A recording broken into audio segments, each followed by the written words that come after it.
తోడుండే దేవునికి మహిమ కలుగునుగాక. ప్రియ స్నేహితులందరికీ దివ్య వాక్యోదయం.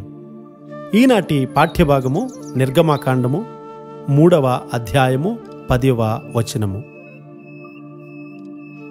కాగా రమ్ము, నిన్ను ఫరో యొద్దకు పంపెదను. ఇశ్రాయేలీయులైన నా ప్రజలను నీవు ఐగుప్తులో నుండి తోడుకొని పోవలెనెను. ఇశ్రాయేలీయుల మొర్రను దేవుడు విన్నాడు. దేవుడు వారి విడుదల కొరకు ఒక మనిషిని పంపాలని అనుకుంటూ ఉన్నారు. కానీ మోషే గారు ఐగుప్తుకు తిరిగి వెళ్ళడానికి ఇష్టపడట్లేదు. అయితే దేవుడు, నేను అంతా చేస్తాను, నీవు నా తరపున నిలబడు అని మాట్లాడుతూ ఉన్నారు. మనము అనేక విధాలుగా దేవుణ్ణి ఎదురిస్తూ ఉన్నాం.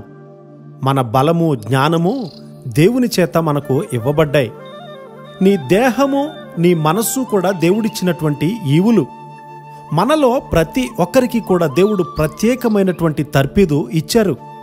అయితే వెనుకకు తిరిగి నీ జీవితాన్ని చూస్తే గనుక మరణానికి సమీపించిన నీవు ఎందుకు మరణించలేదు అని ఆశ్చర్యపోతావు.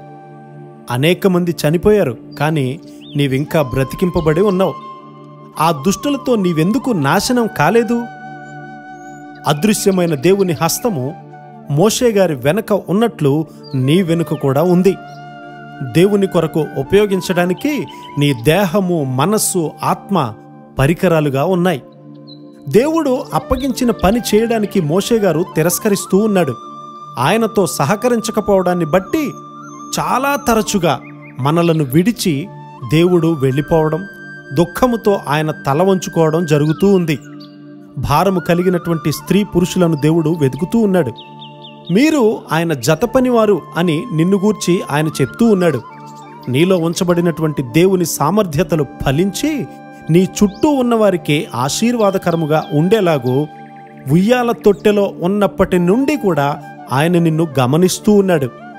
ఆయన నిన్ను గమనిస్తూ ఆయన సేవకు సరిపోయేటట్లు వివిధ రకాలైనటువంటి అనుభవాల ద్వారా నిన్ను మలస్తూ ఉన్నాడు.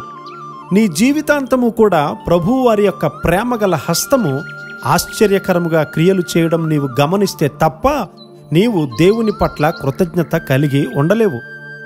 నీ చుట్టూ అనేక వేల మంది ఉన్నా కూడా ఆయన కనుదృష్టి నీ మీద ఉంటుంది. మోషే గారు లోబడకపోయి ఉంటే ఆయన ఒక మిద్యానీయుడిగా నశించిపోయి ఉండేవాడు కూడా.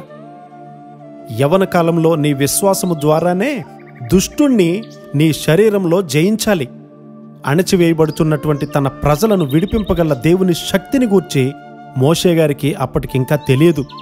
మీరు లేఖనాలను గాని దేవుని శక్తిని గాని ఎరగకపోవటం వల్లనే పొరబడుచున్నారు అని మార్కు సువార్త 12:24లో వ్రాయబడి ఉంది.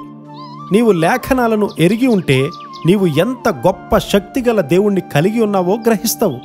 మనము దేవునిని మోచేతి దూరములోనే ఉంచకుండా ఉండే కృప దేవుడు మనందరికీ సమృద్ధిగా అనుగ్రహించునుగాక.